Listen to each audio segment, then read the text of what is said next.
Welcome to my comprehensive CCNA course. As this is the first video, allow me to introduce the course and tell you a little bit about what we have in store for you.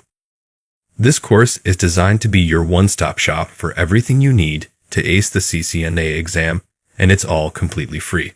We'll be diving into all the key topics on Cisco's official exam list, with lecture videos to guide you every step of the way. But that's not all. We also have practice quizzes to test your understanding, flashcards to help you review and remember what you learned, practice labs using Cisco's Packet Tracer simulation software, and multiple practice exams to get you ready for the real thing. And don't worry, while the course follows Cisco's official exam topics list, I'll also be providing additional context and information to really help you understand the material and improve your understanding of networks in general. This course is perfect for anyone who wants to pass the CCNA 200 to 301 exam. No prior knowledge of networking required and don't need any experience in programming. So, without further ado, let's jump right in. Now let's discuss networking. To begin, let's define what a network is. A computer network is a digital telecommunications system for sharing resources between computing devices that use a common telecommunications technology. Data transmission between devices is supported through data links made up of physical cables or wireless methods such as Wi-Fi or microwave transmission. The point of computer networks is to share resources such as information or printers. In the past, each person in an office would need their own printer. But with a network, a single printer can be shared by multiple people, reducing cost. Another example of resource sharing is file sharing, where a file can be transferred through SneakerNet, floppy disk, or USB thumb drive instead of physical transfer. The goal of a computer network is to make resource sharing more efficient and cost-effective. Networks come in all different sizes, from the smallest to the largest. The largest network on Earth that we know of today is the Internet. It connects people and devices all over the world. But networks don't have to be that big. They can be as simple as connecting two computers together. In the past, to share information between two computers, you would need to use a physical method such as copying files onto a USB drive and transferring it manually. Nowadays, networks typically use cables such as Ethernet cables to connect devices. One example is the use of a RJ45 connector, commonly known as an Ethernet cable, which connects devices through a physical connection. However, with advancements in technology, wireless methods such as Wi-Fi have become increasingly popular as it makes connecting and sharing information much easier. For example, connecting two smartphones together using Wi-Fi or Bluetooth instead of a physical cable is a common way people share information today. The idea of using cables like we used to might seem crazy to young people today, as they expect it to be easy and effortless to connect and share information across devices. Now let's talk about the two main players in the game, servers and clients. A server is like a superhero, providing all the resources and capabilities that clients need to access. Think of it like a big and powerful computer that has all the storage, memory, and processing power to handle multiple requests at once. But just like any superhero, it can't do it alone, and that's where clients come in. Clients are the sidekicks. They access the services provided by the server and make use of them. Imagine your laptop or phone as the client, reaching out to the server to get the information it needs. But just like the server, a client can also switch roles and become a server itself. It can share resources or host services for other clients to access. Now, let's imagine you're sitting in front of your laptop and you want to access Google. You type in the web address and hit enter. That's the client reaching out to the server, which is Google in this case, to get the web page. And boom, Google sends back the page and displays it on your screen. This process happens so quickly and seamlessly that we often take it for granted.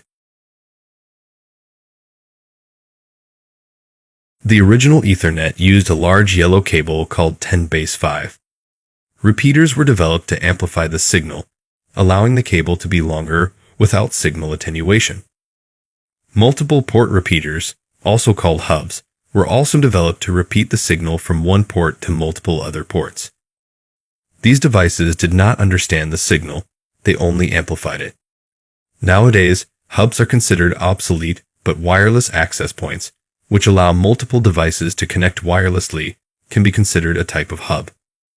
A switch is a more advanced device that allows for multiple devices to connect and communicate on a network without collisions, unlike a hub.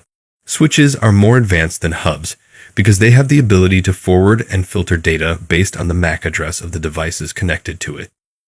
This allows for more efficient use of the network, as well as greater security. When a device sends a data packet to the network, the switch will check the destination MAC address and forward the packet only to the port connected to the device that the packet is meant for. This eliminates the possibility of data collisions and improves overall network performance. Switch can come in different size with varied ports. Some switches are small with a few ports, while others have a large number of ports. Routers are devices that are used to connect different networks and direct traffic between them. They use routing tables and protocols to determine the best path for data packets to take as they travel between networks. Routers operate at the network layer OSI layer 3 and perform tasks such as IP address assignment, subnet masking, and network address translation, NAT. Routers can connect networks of different types, such as LANs and WANs, and can also be used to connect networks of the same type, such as connecting multiple LANs. One of the main functions of a router is to act as a gateway between different networks. In summary, routers are devices that directs traffic between networks. It uses routing tables and routing protocols. It can connect different types of networks and also can connect multiple networks of the same type. They come in different forms, from home-grade routers to enterprise-grade routers with more advanced features. A firewall is a security system that is used to prevent unauthorized access to a private network by filtering the incoming information from the internet. Its main purpose is to create a barrier between a private network and the public internet to protect it from hackers and malicious traffic. Firewalls block unwanted traffic and only permit wanted traffic, and it's especially important for large organizations that have a lot of computers and servers. A firewall works by filtering incoming network data and determining whether it should be allowed to enter a network based on rules called an access control list. These rules are customizable by the network administrator and can be based on IP addresses, domain names, protocols, programs, ports, and keywords. There are different types of firewalls, including host-based firewalls, which are software firewalls installed on a single computer, and many operating systems and third-party software come with built-in host-based firewalls. Another type of firewall is the network-based firewall, also known as a packet filtering firewall, which sits at the network perimeter and controls access to the entire network. This type of firewall inspects each packet of data that travels through it and allows or denies access based on predefined rules. Network-based firewalls can also be hardware or software-based and are typically used in larger organizations to provide more advanced security features such as stateful inspection, which tracks the state of a connection and ensures that only authorized traffic is allowed to pass through. Another type of firewall is the stateful inspection firewall, also known as a dynamic packet filtering firewall, which inspects not only the header information of a packet, but also the context in which the packet was sent, such as the type of data being transferred and the status of the connection. This allows it to detect and block potentially malicious traffic that may otherwise pass through a packet filtering firewall. Lastly, there are next-generation firewall is a type of firewall that combines traditional firewall features with intrusion prevention, application control, and other security features to provide a more comprehensive security solution. Next-generation firewalls can also offer additional features like advanced threat protection and user identity management. In summary, a firewall is a security system that is used to prevent unauthorized access to a private network by filtering incoming information from the internet. Firewalls come in different types, including host-based, network-based, stateful inspection, and next-generation firewall, each with their own set of features and level of protection they provide, and they can be hardware or software-based. Thanks for tuning in. That's all for this video.